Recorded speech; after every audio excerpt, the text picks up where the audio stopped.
In this section of this chapter, we will be talking about the formation of halogenalkanes. The learning objectives of this section are to define what a free radical is and to describe the reaction mechanism for the free radical substitution of methane.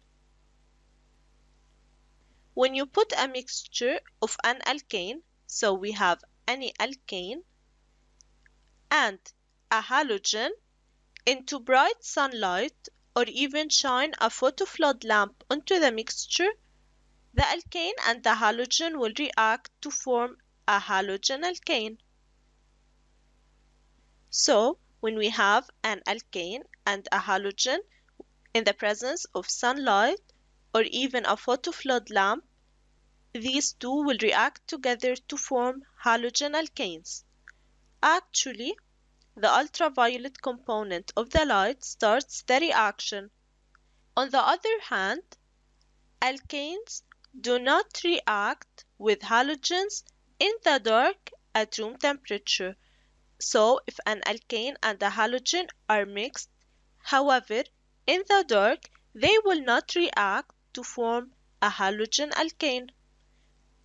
For example, if we have a mixture of hexane and bromine, so if we put a mixture of hexane and a little liquid bromine into a test tube and we leave it in the dark, the color will stay red-brown, which is the color of bromine.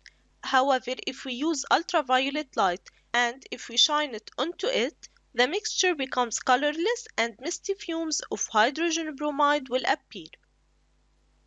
So, in the presence of sunlight or ultraviolet radiation, hexane C6H14 will react with liquid bromine Br2 to produce bromohexane and HBr, hydrogen bromide.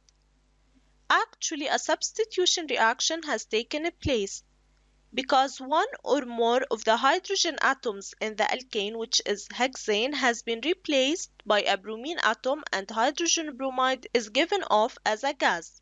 So this is the main reaction. It is called a substitution reaction because one of the bromine atoms substituted one of the hydrogen atoms in the alkane to form a halogen alkane, which is bromohexane.